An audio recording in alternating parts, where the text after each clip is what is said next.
ফের বোলপুরে গ্রেপ্তার আরও এক তৃণমূল নেতা। মহিলাকে মারধর এবং ভ্রূণ নষ্ট করার অভিযোগে বোলপুর পৌরসভার 19 নম্বর ওয়ার্ডের তৃণমূল কাউন্সিলর বিশ্বজ্যোতি বন্দ্যোপাধ্যায় ওরফে মুনকে গ্রেপ্তার করে পুলিশ। বুধবার তাকে গ্রেপ্তার করার পর বৃহস্পতিবার সকালে তাকে বোলপুর মহকুমা আদালতে পেশ করা হয়। রাজনৈতিক মহলের একাংশের মতে বিশ্বজ্যোতি বন্দ্যোপাধ্যায় দীর্ঘদিন ধরে বীরভূমের প্রভাবশালী তৃণমূল নেতা অনুব্রত মণ্ডলের ঘনিষ্ঠ হিসেবে পরিচিত। এর পাশাপাশি এদিন স্থানীয় বিজেপি নেতা উজ্জ্বল মজুমদার পুলিশ প্রশাসনের বিরুদ্ধে একরাশ ক্ষোভ উগরে দেন। যে মুন ক্রিমিনাল মুন ভারতীয় জনতা পার্টির এক কার্যকর্তার স্ত্রীর ভ্রূণ হত্যা করেছে ফেলে দিয়ে এত বড় সাহস।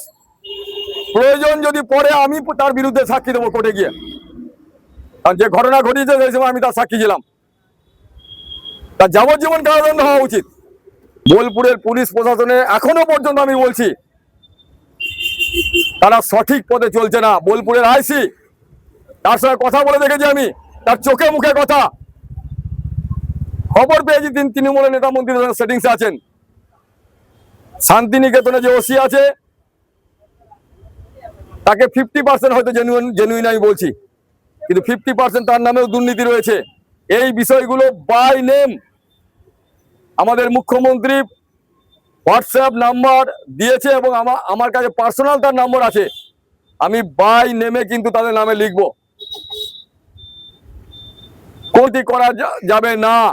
পুলিশ যদি ভেবে থাকে তৃণমূলের আমলে যে নীতি নিয়ে তারা চলেছে, বর্তমান পশ্চিমবঙ্গ সরকার বিজেপি দ্বারা পরিচালিত সরকার, তাদের আমলে যদি সেটা ভেবে থাকে, আমরা সাধারণ মানুষকে বলবো পুলিশ যদি কোনো জায়গায় রাস্তাঘাটে টাকা খায় গিয়ে তার হাতটি ধরে ফেলবেন, বাকিটা আমরা বুঝে নেব। জয়ন্ত মণ্ডল, 99 নিউজ বাংলা, বোলপুর। আপনারা দেখছেন 99 নিউজ বাংলা। বদলাবো আমরা।